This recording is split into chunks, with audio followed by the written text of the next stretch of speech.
universe, all these different stuff.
Star Wars is hot right now. There's a few of them, actually, I did.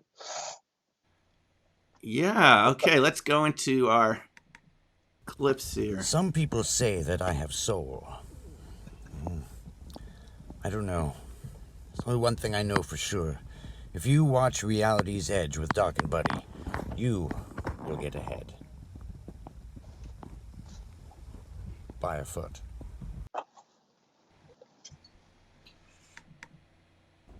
If you watch Reality's Edge with Doc and Buddy, I'll put you on my naughty and nice list. It's disturbing. Yes. Yeah, boss, but we've tried everything. And they keep shooting at us. Yeah, we've preserved all the biological data. Okay, we'll just let them kill themselves. Oh, crap. Alexa? Off, Alexa. Turn off, Alexa. Stop recording. Oh, crap. Is this live? Alexa. And here we are. Hey, folks. Hey, gang. Welcome back to Reality's Edge. Yes. Whoa, that is looking a little funky here. Hold on a second. Let me. Well, it's because we're on the edge of reality, Doc. You have to expect some glitches. I have to expect some glitches. So, folks, this is holiday special number 2. We promised you a series of... Buddy, I'm laughing here. The green screen effect. Can you see me? You don't see my green screen, do you, bud? Because you're seeing me from... don't see the effect. I loved the mountain one you had a while ago. Right. That was done by a special artist just for YouTube, for our show, and for illustrating the idea of parallel realities. I'm using dark matter here in the background, and it's showing a lot of blue through me, which is looking a little weird. Well, So dark matter. It's a blue shift. it's a blue shift. Okay, buddy, how are you doing tonight? I'm doing well. The holiday season, to be frank, and a lot of people would say on social media that, you have to be all sunshine and bullshit and everything's always perfect and great. And, this year, to be frank and transparent, because other people are out there in the same situation, this is the first, like, holiday without the ones I love. My mother's passed and my father's passed. And, so it's a little lonely and it's a little sad. It's very retrospective. I think a lot about the message of the holiday. And so I've had ups and downs. And being an empath, you feel those things. And it's okay to feel sad. It's okay to feel misty. It's okay to empathize with your parents' struggle when they were, struggling to raise you. It's okay to have all these feelings. And so instead of just hide mine, I thought it was good to share that. And I did that yesterday. And You did. it was like, and I think it was important. And, some people would say, well, what is he doing? They take the worst. Anyone can take the worst from anything. And I don't care because, for me, I'd rather be a fool for love than wise for any other reason. And empathy is all about, connecting to things. And for me, so many thoughts have been, deeply felt. And I'm a deep empath. So it's been intense and it's been wonderful at the same time and poetic. And, I don't want to read a poem that's all peppy and happy. And I don't want to go on a roller coaster that's all up. I'd rather have a life that's up and down and I get to feel all the textures and everything. And as an empath, we're blessed in being able to do that. Sociopaths don't have that luxury. Buddy, I did get your tweet yesterday. It was received. I don't always respond to every tweet I get from everybody, but I did read what you said, and I felt something from it, and I think holidays for a lot of people can really have a lot of manic properties to them, a lot of mood shifts, and it can be kind of feel strange. The way I prefer to look at it is these holidays really mean something more than all the commercialism that surrounded them. Absolutely. A long time. I mean, wasn't it, who was it that invented all this idea of buying around Christmas? Was it Macy's in the 1920s or something? I mean, some company. You're right, mate. Yeah, it's been commercialized, but we have to remember that if you go back to the people that these holidays are about in the events, it teaches us that there's more than the eyes and that we all are connected to this. And this is a moment out of time, out of the yearly calendar. It's a moment out of time. In my religion, it's Hanukkah, so we got 8 nights. And this is our 3rd night. But the whole idea is to transcend ordinary space-time, in my understanding of Judaism, and have a connection to the infinite, to the divine. And I think if we can remember that, we'll be able to connect to the people in our lives that matter, whether they're here or they've passed over into the spirit world. And we'll realize it's not just about getting things or just presents.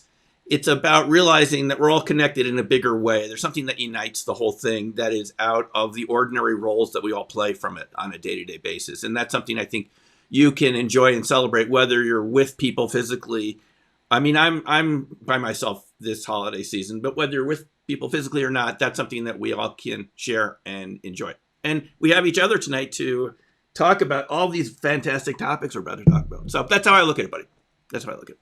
No, I think it's important. And, the holiday season is not really, to me, and maybe, it might not be healthy for you to think about the holidays just about receiving. It's about the act of giving too. And that's like a yin and a yang, and there's 2 sides of it. And that shows you two different sides of people. There are people in life who are givers, who will not take if you try. You try and give them something and they will not do it. They're just givers. And then there's takers. People will always take. And if there's a bowl of free stuff, they'll take half of it, and empaths and stuff like that, and the holidays and all this stuff, it's okay to feel this stuff. If you want to reach out to us, please feel free to, email me and connect out to me as well too. And the holiday is, as Doc says, about these deeper contexts, these deeper connections. We're all one, and in that, everything is connected to everything. We know that. We wouldn't be watching this channel. You guys wouldn't be watching this channel if you didn't know that everything is connected to everything. And so, and I'm getting a comment from Julie about this, which is really started to make me think too, is that people used to tell ghost stories around Christmas time too, right? And we have, around the fire, Christmas Carol, and other stories that bring in ghosts of the past and the future, right? And by the way, the places we go in England, we actually go to an inn where Charles Dickens used to stay. Wow. Where he would write in Beckhampton, right in the middle of Wiltshire there. So it just reminds me of that, these old places. So that's a good comment from Julie, because there, this is the main thing. I think, buddy, we agree on this, and so I'm sure our audience does. This other world that we talk about, and we're going to get into all the details tonight to review all these fascinating topics. I think we can agree it's all interconnected in some way, without that being some big truism. It really is, from a physics level, interconnected. And this otherworldly thing is actually part of ourselves all the time, but we just tune it out from day-to-day awareness. We're tuning it out, so it seems paranormal. Would you say that's accurate, buddy? Absolutely.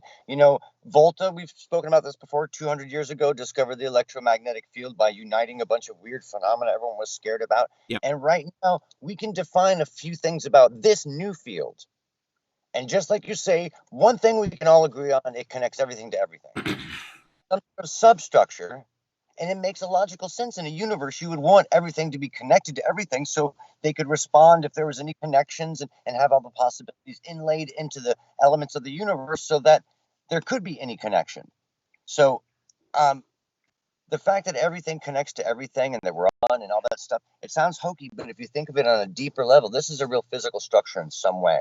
And Doc and I aren't advocating woo-woo. We're advocating something physical, a real formula, a real model to be explored. And we've kind of drafted the context for the model and a lot of the points of it. That's right. And, I was just watching one of Grant Cameron's interviews that he did recently with Paula Harris. And he mentions a document that he's mentioned many times from the beginning of the study of this subject, which is the Wilbert Smith memo from 1950, the engineer from Canada. I don't remember this memo. Please remind me. Wilbert Smith, it's this memo that he's a transportation engineer in the communications department. The Canadian government let him set up some UFO detecting areas out in Western Canada. And he was sent to Washington, D.C. to find out if there was any truth behind the flying saucer subject. Yes, yeah. And I can pull it up in a second. And he reports back, and this is a declassified Canadian memo, so there's no doubt to its authenticity. It's from Canadian archives. And it said 4 major points, which is that flying saucers are real. It's a top priority in the U.S. government above the H-bomb, and that it's taken very seriously in the U.S. government. And then he says something really interesting in there, which connects to what we're saying, is that the U.S. government had determined that it's related to mental phenomena. The UFO is related to mental phenomena, that they're inseparable. And this is the starting point. And we have to keep in mind that this shows us that there's some underlying field energy reality where these phenomena all kind of come together. And I mean, again, Jacques Vallée's pointed this out many times, is you really don't get one without the other. Now, I know a lot of ufologists want it to be nuts and bolts and separate from the other topics, but buddy, you've been involved in these projects. You've been involved in projects you haven't even told me completely about, but would it be fair to say that is a realistic conclusion, that these phenomena are interconnected?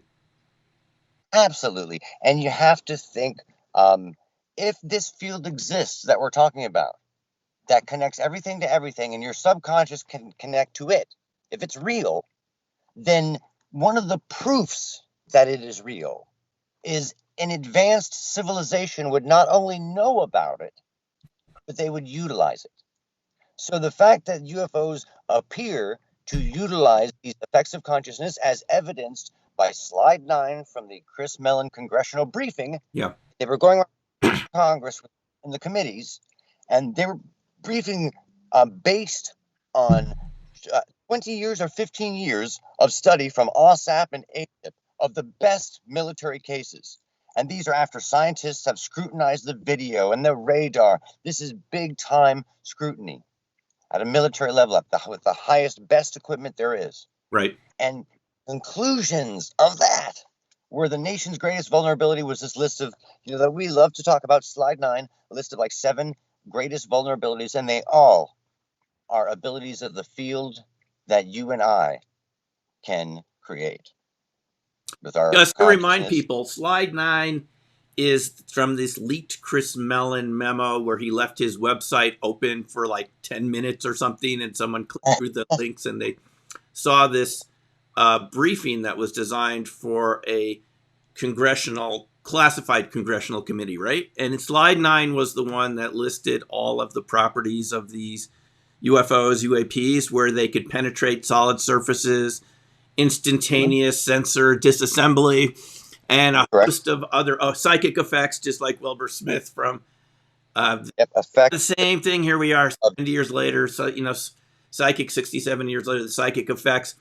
And it's basically, coming from someone who's associated with the Department of Defense, it's kind of alarmist by saying that we're up against something that can cloak itself, that can basically run rings around anything we've got, even though we might be years ahead on the highway. Yeah. Yeah. This is intense stuff, and there's no clean answer. And if anyone says they know for certain all the answers and all this, they're BSing. And there's a lot of UFO researchers and there's a lot of UFO entertainers out there. And, we've had an amazing year, both personally, in terms of ufology, in terms of science. There's a momentum building. And there's all these things going on with the planet itself, too. And you feel the orchestra building the crescendo. All these things happen. Blah, blah, blah, blah, blah, and people are really, for the first time, it used to be, there's that classic belief that in the age of magic, as magic was losing its time and religion and science was taking over, magic said, we'll be back someday. You'll want us back again someday. And this is that time. It's starting to come back again. The quote unquote, it's not real magic. That's our real potential that society has vectored us against. Okay, hold out that thought a second. I just want to say that Jan Buren, I believe from Canada, he says he love Jan. Bless Jan. God bless you, Jan. Symbol. Do you know Jan? Yes, I do know Jan. Yes. Beautiful human. He's saying Wilbur Smith, Project Magnet, 1950 to 1954. So thanks, Jan, for that's exactly right. That was Project Magnet, where the Canadian government sponsored these. He had these magnetometers and things, UFO detectors. So thank you. And here we are 70 years later, still trying to piece this together. I wonder if Wilbert would have been amazed. Here we are 70 years later, still at square one. Seemingly, we've got a little momentum. So, buddy, let's review some of the very cool topics we've talked about this year. And I'm anyone, if in the comment section there, feel free to add in any other topics if we forget to mention it. So, buddy, let's go way back earlier this year. Okay. In January? I believe it was about a year ago. We were talking Skinwalker Ranch.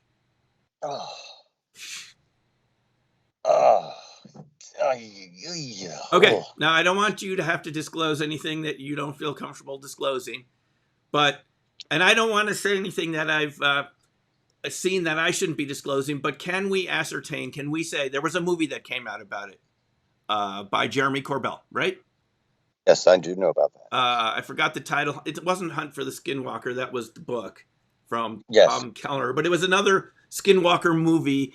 And they went through these bizarre episodes that even happened while the NIDS team was there. The bulls getting herded into the Yes, the wolf The and wolf yeah, and the container and the mutilations that happened right while the farmer was just literally a quarter mile away from the cows, half a mile. I mean, so what can we say about Skinwalker? That's, I know, a very kind of a weird topic. It, not really. In a way, yeah, it cuts the very heart of this formula, this new model. And this model is taking the steps a little bit further than the Valet Davis model. It's making a little bit more of a commitment.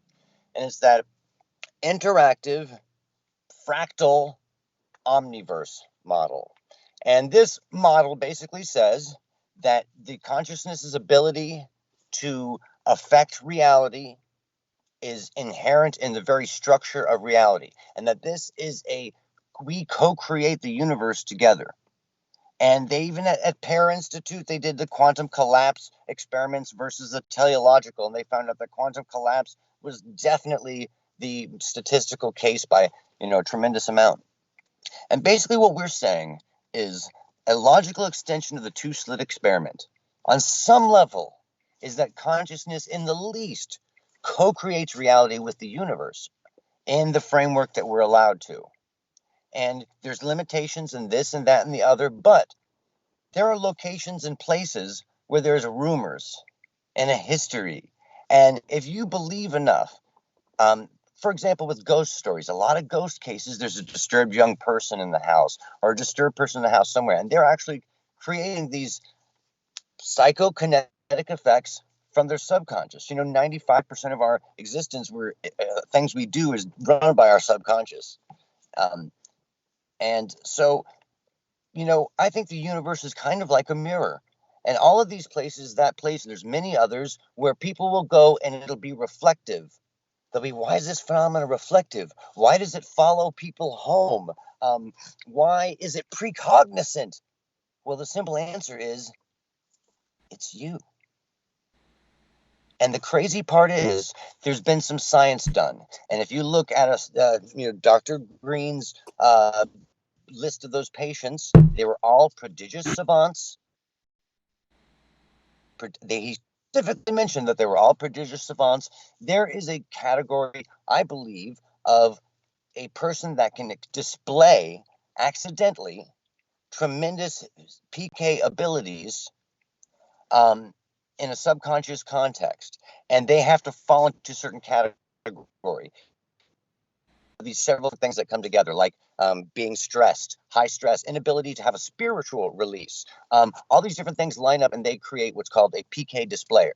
And think about it. And what usually happens is first it's a energy ball of some kind, and then they usually get more sophisticated as an expression.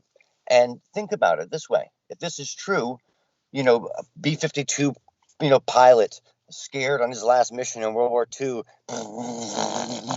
those planes, Foo Fighters, poof, poof.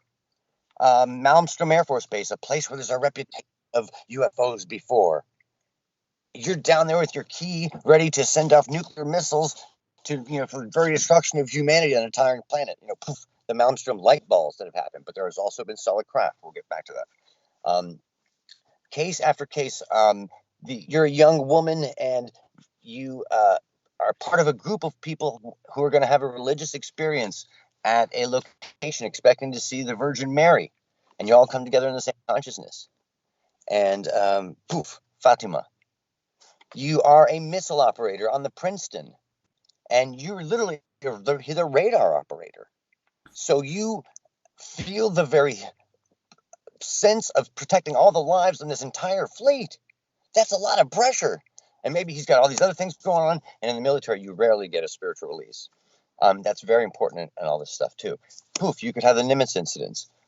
Case after case after case, you see that this explanation is the only one that satisfies precognizant, reflective, and all the different aspects that make this phenomena very unusual.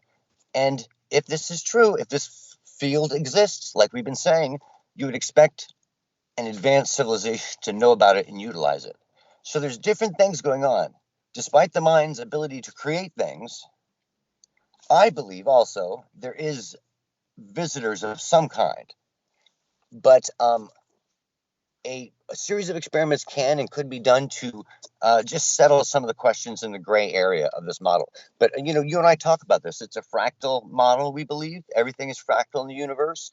It's logical to assume that there could be another universe just like ours over the horizon. There was that great piece of news. Would you describe to everyone that Neutron mirror universe thing? That was great news this year. It was a really cool story. The mirror neutron universe. Yeah. So before we get to the mirror neutron universe, just to recap what you've just said. But that's basically it. Is there something, there's a lot of fear around Skinwalker Ranch and suspicion and negativity in some sense. Is based on your research, is that related to people that were there? Is it part of Native American lore? Thing I love. I think this is so wonderful. There's a message in all these locations, all these places. That location is just what's called in a literary context a magic feather. And a magic feather, if you have a magic feather, you will believe that you can do something. You know what I mean? And in all these literary contexts and even in cartoons and kid shows and stuff, they'll say, oh, you need this magic sneaker or the magic this, the magic that. And then at the end, they don't have it, but they still win the thing, whatever it is. They never needed it in the first place. It's the belief that you can, or the belief. And a lot of these locations like Malmstrom, Fatima, all these places where there's enough belief, a haunted house, different people refresh the haunted stories because they're the ones doing the psychokinetics coming in. And the thing I love most about this whole thing is that love is a mirror. When you're in a relationship, someone who loves you will reflect back things about you. Some things you don't want to know, but they're true things and other beautiful things about you. Love is a mirror. Good love is a mirror. And to me, all these places are kind of like love. It's a mirror, and this universe is kind of like a mirror. What you will reflect back, what you mimicry is the greatest greatest form of compliment. And so I think it answers all those different questions. And I think that that's part of the reflective nature they talk about at these locations. So I think there's nothing, there's evil in our hearts, but I don't think there's an evil construct in the universe that's out there to be evil. I think they're constructs of our consciousness. The negative experiences people have, I don't have negative experiences. And I know people who've gone to these different locations and places and situations and circumstances and have fabulous visual events. You can go out with Rama and have an amazing event. Okay. So you reflect well, my Reflective, friend. it's a fractal reflector system. Yeah, reflect well. Reflect well. So, one alternative for Skinwalker that you bring up is a mirror neutron universe. Now, this was a topic that we talked about on Mysterious Forces. Yes. With Natasha X. Yes, I love that. Yeah, and so this was a really astounding piece of news out of Oak Ridge National Laboratory and several other places. Yeah. They were seriously looking for a parallel reality. One particular parallel reality that explains the dark matter. This picture I have behind me on the green screen, well, it's now blue with this dark matter image, shows the distribution of dark matter in our universe. Nobody knows what this matter is. It's 5 times as much matter as we see around us in physical things. And there's this idea that it's actually coming from a parallel universe where our neutrons go, spend a little time and come back, and it would explain the missing neutron matter in our universe, that neutrinos we only find left-handed spin neutrinos in our universe. Every other particle has both types of spin. So there's this idea going back to the 50s, Yang and Lee, who won a Nobel Prize in particle physics, they're from Brookhaven, that there's a hidden sector. That's what they called it in the 50s, 57. By the way, the same year Hugh Everett wrote his ideas about multiverses. But so what these guys are doing are firing, listen to this, bud. They're firing neutrons at a wall. And the wall should stop the neutrons unless they are multiverse neutrons, in which case they might appear on the other side of the wall because they're disappearing. some of them would be disappearing right before they hit the wall, and they should Why wouldn't that be detectable be behind the considered wall. quantum tunneling? What's that? Why wouldn't that just be considered straight quantum tunneling? The neutrons, they don't do that. That not in this amount, not in that degree. You're going to find a different distribution. The quantum tunneling happens with every particle. It's relatively rare, except in our electronics, where you expect it to happen. And I mean, our electronics right now is based on quantum tunneling. Just to explain to folks what Buddy's referring to is the idea that particles can jump over physical spaces just because it's in the probability of the Schrodinger wave function. For that, some percentage, maybe a millionth of a percent of the time, it's going to end up on the other side of a physical barrier. But what they're doing in this case is saying it should happen at a particular rate that would be indicative that the neutrons are involved in a time-sharing experiment where they disappear to this other universe, and then they come back to ours. And this would explain why when they decay outside of the nucleus of an atom, it should take around 14 seconds, but it isn't. It's taking less time, and nothing explains it. It's way off for particle physics. And one explanation is that they're simply getting disturbed by this parallel reality. And the scientists are going so far as saying that some of these really odd neutrino explosions that the Earth experiences occasionally. By the way, neutrinos are so small. Ghost particles. There are billions of them going through your hand every second, all of our bodies, and they don't hit anything. They're so small they don't even run into anything.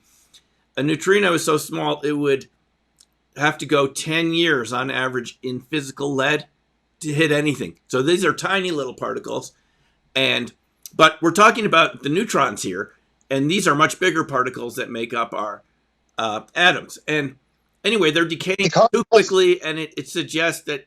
So anyway, this is what we were talking about earlier with Natasha, Buddy. This is the mirror universe. Yeah.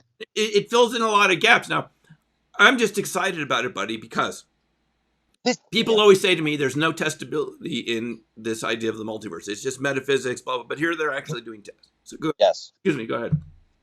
And not only that, not only doing the tests, they had some pre-confirmation tests, and that's what they used to finally release this information. But what it also suggests is something really astonishing. If it's a mirror universe, think about this, guys, for a second. And the neutrinos and everything may indicate that things have 5 times more mass. If that is the case, I don't think the universe is going to be arranged physically so much more. It'll be exactly like ours. There will be a 5 times more massive Buddy there in saying this exact same thing, but maybe backwards. I don't know if there's a time scalability in the formula or not, but I think it hints that there is a duplicate of this universe there, because to restructure it in another form, it would have, in order to be useful to this universe, it would have to be in parallel. I can't see any other option. In order for us to make the neutrino exchanges, you'd have to have virtually the same structures, all these different things. So I think there is a larger me there. Maybe we're the deja vus and all those different things, And didn't you say there's also a time differential, like it's 5 seconds ahead or something like that? Do I remember this correctly? Yeah, there's a time difference. A lot of. I want to say something here. We're not talking about far, far away in a galaxy, a long time ago in a galaxy far, far away. We're talking about a parallel reality right here in, in the same space that we're in right here, another reality so maybe, Buddy. And by the way, I just want to give out a shout out to DIH from the UK. It's one of our friends. Yes. DIH, thanks for all your videos. I always appreciate it. They're really great stuff. We had a chance to meet last summer during the crop circle season. So hey there from the UK and everyone from the UK. Buddy, this mirror neutron universe. Big question here. Are some of the phenomena that we're seeing that show up in our reality like dark matter, where we can't see it, touch it, or feel it, but we got a gravitational impact? Is that where some of these so-called paranormal phenomena could be coming from? Is that where the information that goes into black holes goes to? Are there white holes there? I mean, there's a lot of things this could answer. It could answer things like the Great Attractor. Maybe there's a location in our universe that's a little bit closer, and maybe that's where the Great Attractor is. There's a lot of interesting questions, but wow, what a cool time to be alive. We're really right on the edge here. And you people who understand the impact of consciousness on reality, understand that there is races visiting us. You can make a real difference in this transition time. You can be a logical force, a sane, grounded force, positive force. Remember, it's a reflective universe. Love, is a mirror. Reflect love, and everything's fine. And you want to live that way either. I'd rather be a fool for love than wise for any other reason. Well, buddy, let me Love it. ask you this. We're covering a lot of ground here. We started with Skinwalker. Yeah. We're on the Mirror Neutron universe now. Is it just me, folks, or does the progress we're making in this whole subject kind of slow? I mean, we're talking past Wilbert Smith. What do you think, buddy? Is it accelerating, or does it seem like it's taking long?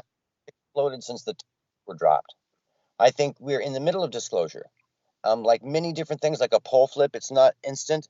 It's a thing that takes process. And if you look at our poles, when I was a kid, it only moved like a few inches a year, was my recollection. And now it's moving like miles a day. This is ridiculous. The poles are moving. Everything could flip. It could total change of life as we know it anytime. There's a lot of consequences that people don't. They think everything's going to be fine, and roses, no. Because when you lose the magnetosphere, you lose a lot of protection from the sun. Blah blah blah. Anyway, I think disclosure is like that though too. It's a process, and it began really when the government released those tapes. Mm-hmm. A lot of things have been happening then. I think a lot of focus. People's focus, a lot of new people have come into this research. I think people are, after a little bit of time, they go right to consciousness. They start coming to us and people who understand how these are all united in one thing. It's not a big deal. It's not stressful. It's not woo-woo. It can be spiritual. Yes, it's deeply spiritual that we're all connected. We're all one. We've got a family out there. The universe is made for life. The universe is interactive. We help make it together. We should give our kids the tools to create the universe that they want, all these different things. It's pretty freaking cool. It's pretty, in your roundup, looking back, we've made so many discoveries. We've grown as people. I went to your amazing remote viewing class. Just so many incredible things. And I think we've grown personally. I think we've seen people grow out there within the industry.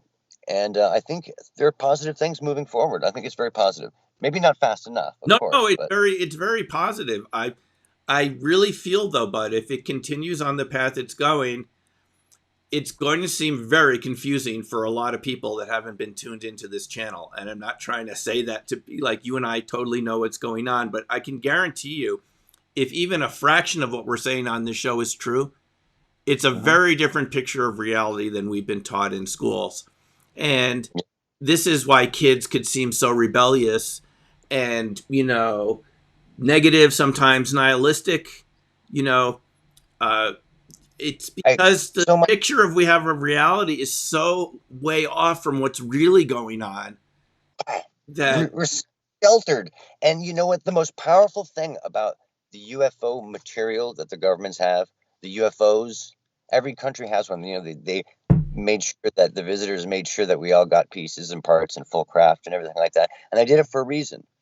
And the most powerful thing about these craft is not the technology. The most powerful thing is that you have something physical that you cannot deny in any way. That is definite proof that we are not alone, that we've got a family, that the universe is made for life, that God's dynamism is greater than we ever thought. There's a universe filled with life. And suns and planets, it's all spread out perfectly. The universe is made for life, and we have friends and visitors who are obviously not hostile if you look at the record. And I think that information that we're not alone is more powerful than any of those weapons that can be made, because those will be like the last generation of weapons, hypersonic, invisible, metamaterial, weapons. This goes back to another discussion we just had a couple days ago.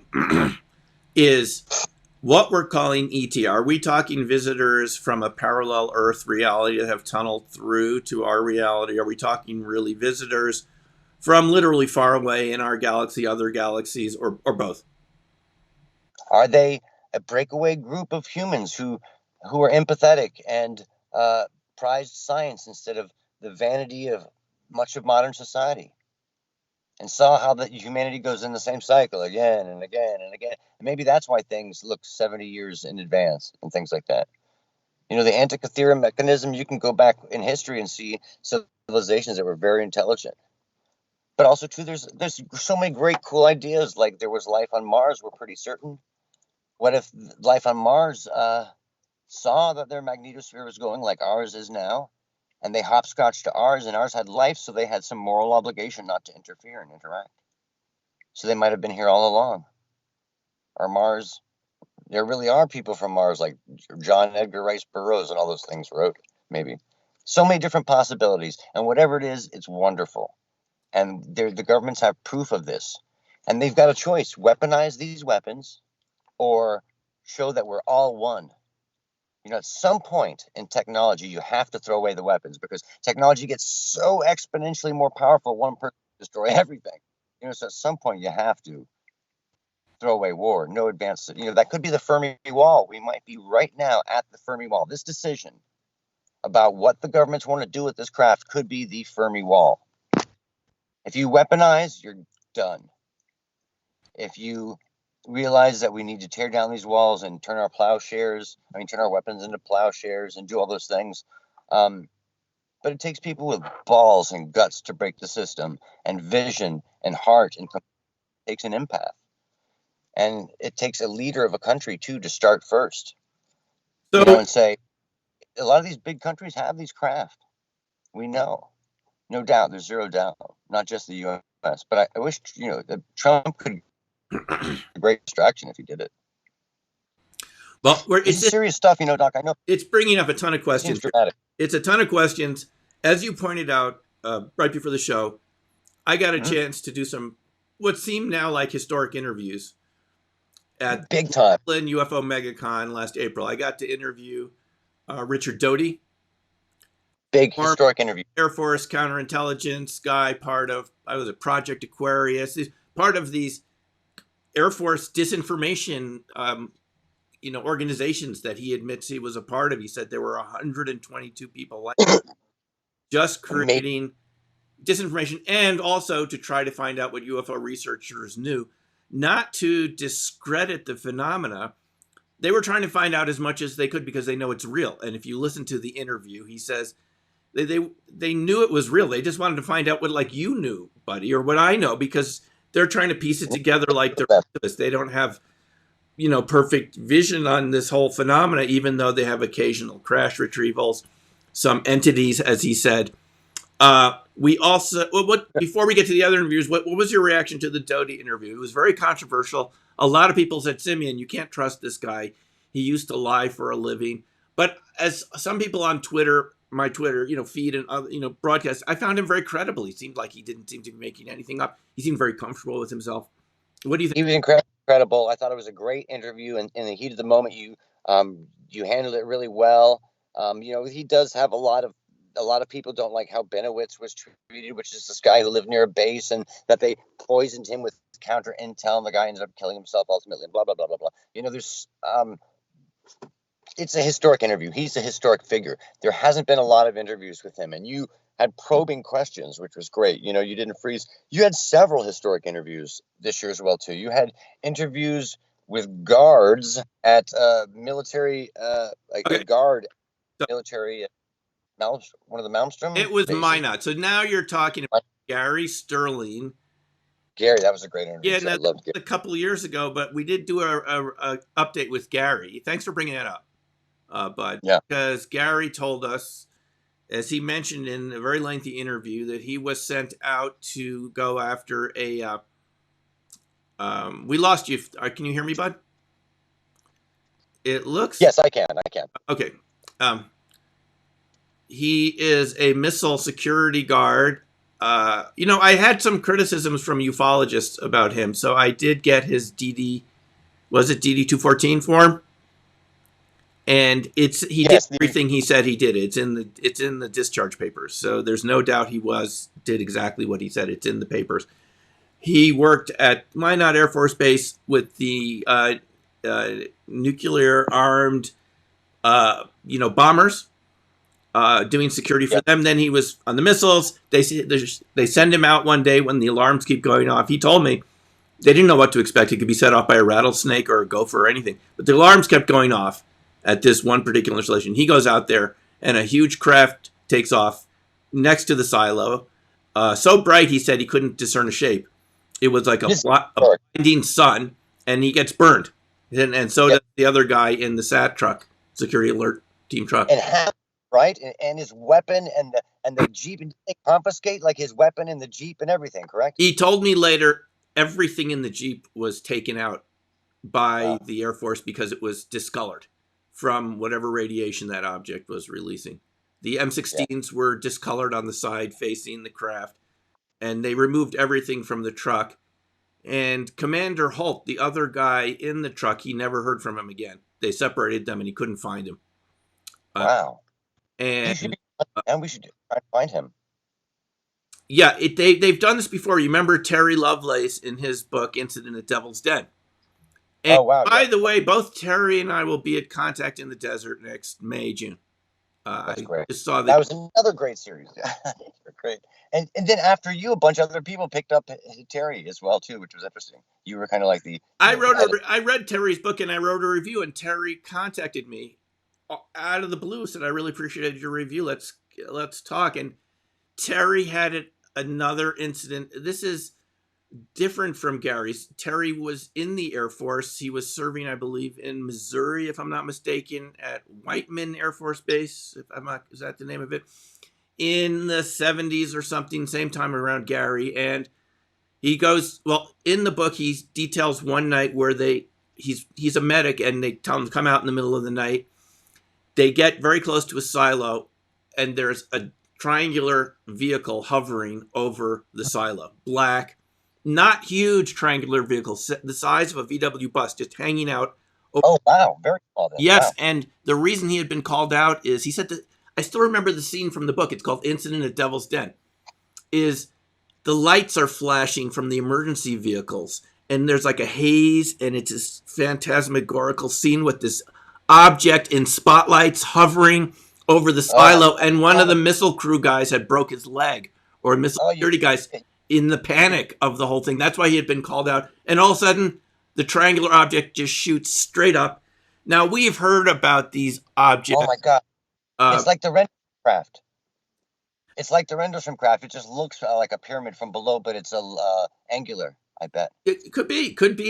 He saw it from a distance. That's one incident in the book that alerts him that something is going on that he hasn't been told. Then he and a buddy go take a camping trip at Devil's Den State Park, Arkansas. Mm-hmm. And they apparently, according to Terry, they're in this very desolate location, and a triangular craft shows up. And they get taken aboard and examined, experimented on. It wasn't pleasant for them. They were burned, physically burned also by the end of the night. And here's the amazing thing. The Air Force tries to get him to hypnotize him, forget about it.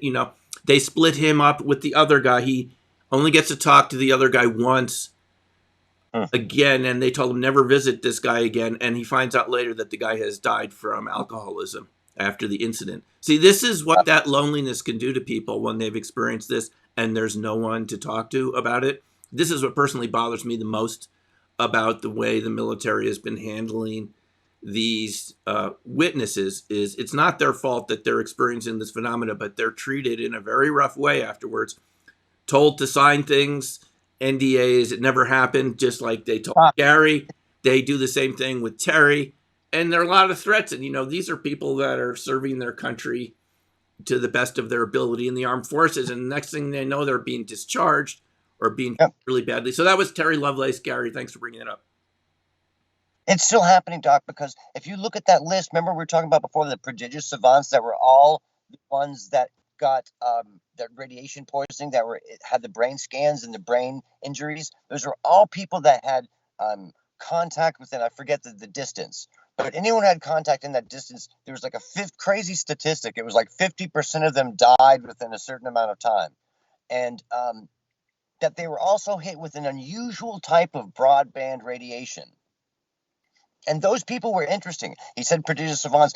When I read the list, I was like, wait a minute, this is a really weird list of people. Why are these people here? And it goes together with our model. It really reinforces our model because they were really high intellect people, rocket scientists. They were, and he even mentioned something incredible. Says special forces soldiers bivouacked at special locations or something like that, but use the word bivouacked. So these are guys who are stationed waiting for a UFO event. There's special force groups made that are hunting these craft and stationed at these repeat locations with equipment and stuff like that. We know about the program in Peru. So there's so many programs going on. It's like Luis Elizondo said, in them alone, they had so many tons of information, it became a security risk, a national security risk. They couldn't maintain the security of it. And at some point, please, one government, please just reveal it. It'd be good for us now. We can take it. Yeah, because don't you think, buddy, at some point the number of witnesses are going to kind of start adding up to reach a critical mass? I mean, we had, on my channel alone, we had Kevin Day, Gary Voorhees, PJ Hughes, three Jason Turner at the UFO MegaCon alone, who were willing and perfectly happy to give me interviews for my YouTube channel. Very nice folks who told of their experience of the Tic Tac in 2004. And then we had Ryan, was it Weigelt, is his name, who came another witnesses from the East Coast, right? I'm talking about the East Coast incidents from 2015. The flying cubes. Yes, and there's tons of other cases. There's a bunch of submarine cases. And these are some Navy cases where the craft was seen amidst a fleet. The craft goes underwater, or that's a craft either in the water or it goes underwater. There's several of these cases, and they're toying with some of these submarines. And they will go to near the submarine, but off like a little distance, and then go lower, and then the submarine will go lower and lower and lower and try and disappear. And they go, and there's a certain location off the East Coast that's one of the deepest locations in the world. Most people don't even know about it, the Puerto Rican Trench. Right. And all these on the East Coast too, all the way up, there's a big drop-off shelf, and there's been some admission about the submarine stuff. Even I think Tom DeLonge talked about some of this stuff. And how do you think TTSA is doing with bringing this to the public? I don't know. I'm glad someone's doing it. I'm glad he has a team. I think they could be a lot more aggressive with pushing for release. The commercialization of it, I don't know if it's really helping push the momentum, but I also don't know what they're doing behind the scenes. And we don't know. To go around pushing to Congress the fact that these are a threat and they need funding and they're a threat and they're dangerous. And it's danger, threat. I think that's horrible. I'm all for just, getting videotapes and stuff disclosed. I'm all for studying metamaterial.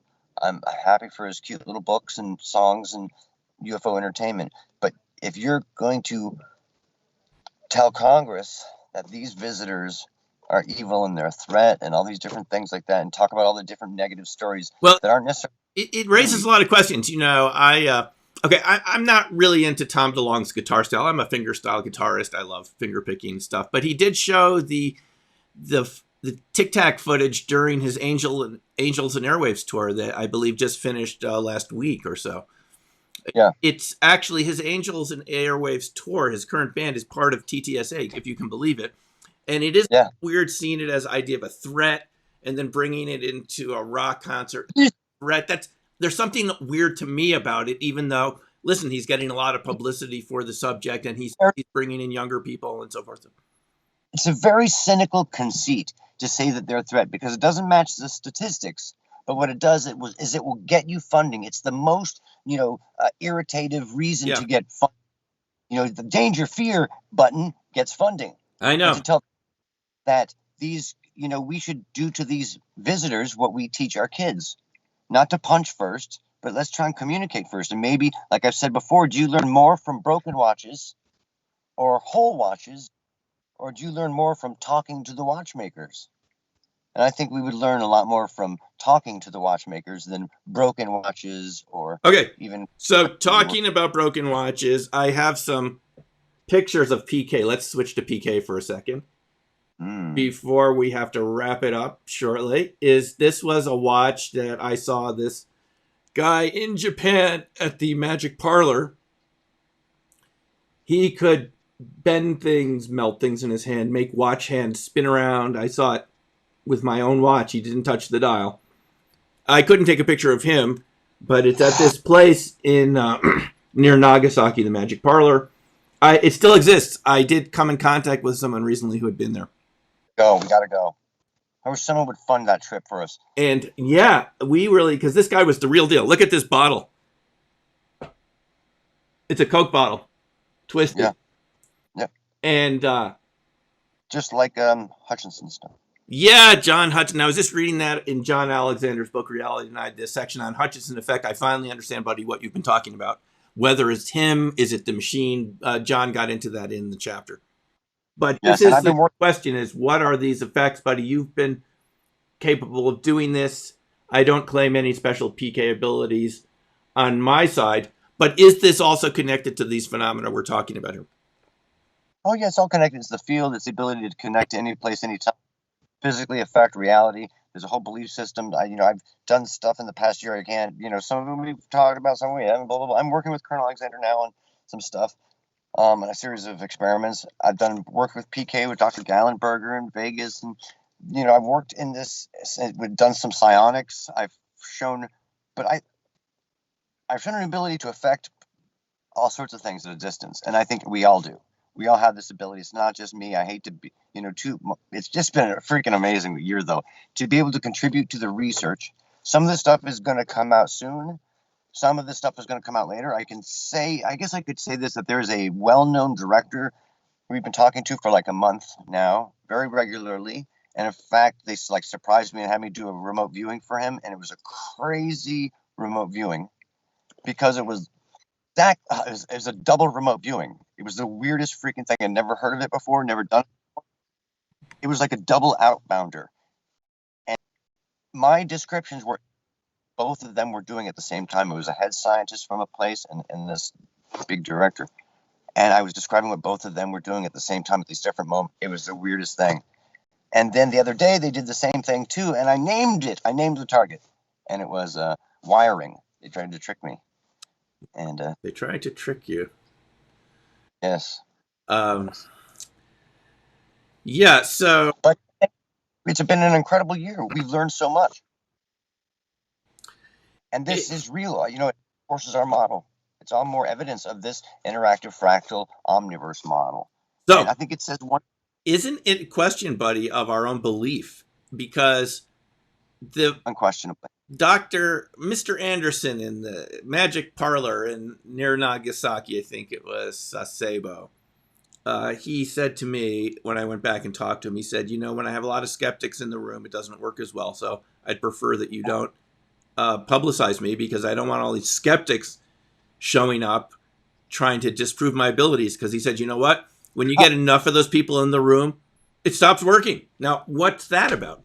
What is that about? That's about the power of consciousness. And their consciousness affects his consciousness. I feel it every time I go into a research area or a research facility, or like I was down in Huntsville and I go into a lab and you're about to do something, you feel the other consciousness is watching you. The first device was an electrostatic detector, I believe it was. And it was like 20 years old at least. It had this old-timey kind of feel to it. And so I'm working on it, from just a little bit away and trying to move it south. And after about 10 minutes, one of the guys is like, hey, you want to give up? Kind of like, a bit of prodding me, a little bit of joking. And I was like, no, I used that, my psychology to myself. No, I'm just getting to know her and feel her and resonate and appreciate and, all the different aspects so beautiful about this machine. And about 5 minutes later, it started slowly moving and slowly moving. So slowly moving. And reason why CE5 people say if you have one bad consciousness there, it ruins the CE5. So, as some people tell us, we have to watch out for cynicism, which is ignorance plus arrogance, or negative CIA. Yeah. We have to watch out for CIA. Cynicism equals ignorance. That is from Bashar, by the way. But it's a very good point. is literally Yeah. the attitude that you bring to your life every day and to the world and to everyone you're involved with and all the animals and all the plants and all the living things.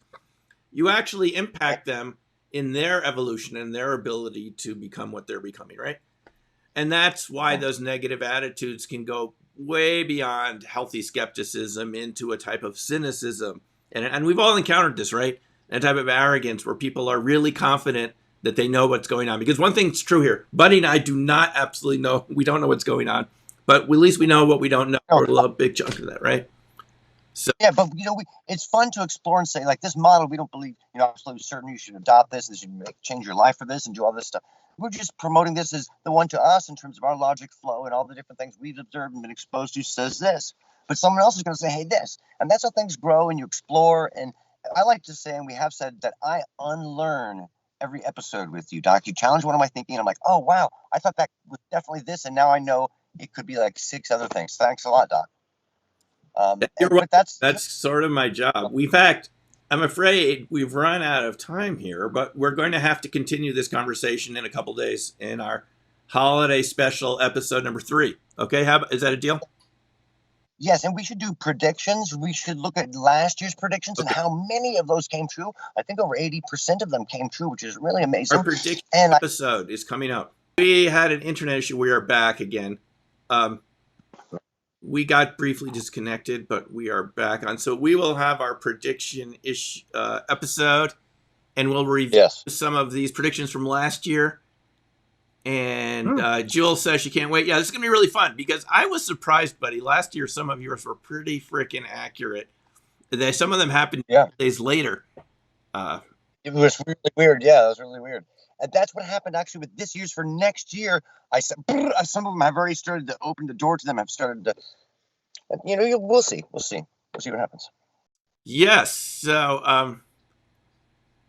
I want to go out on a couple more. I'm going to play your little Star Wars clip here.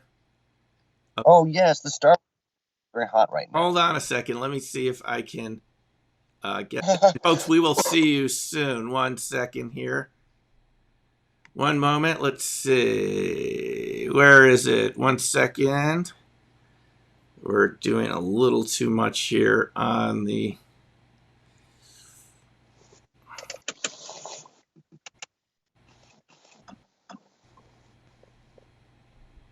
Is this it? Yeah, here we go. Consciousness rebels, we need you. Turn on whoa, Reality's Edge with Doc and Buddy.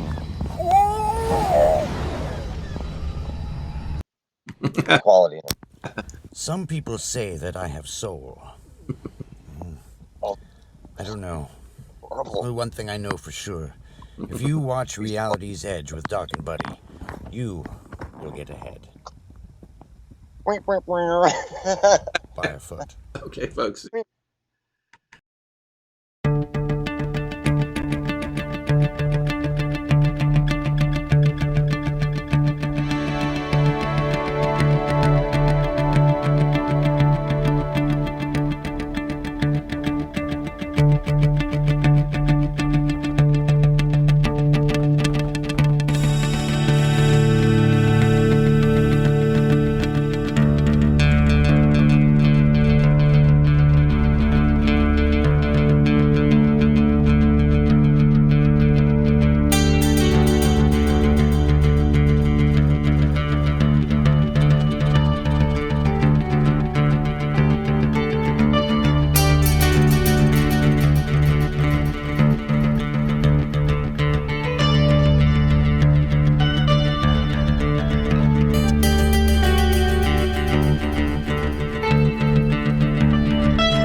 and nice list. If you watch Reality's Edge with Doc and Buddy, I'll put you on my naughty and nice list.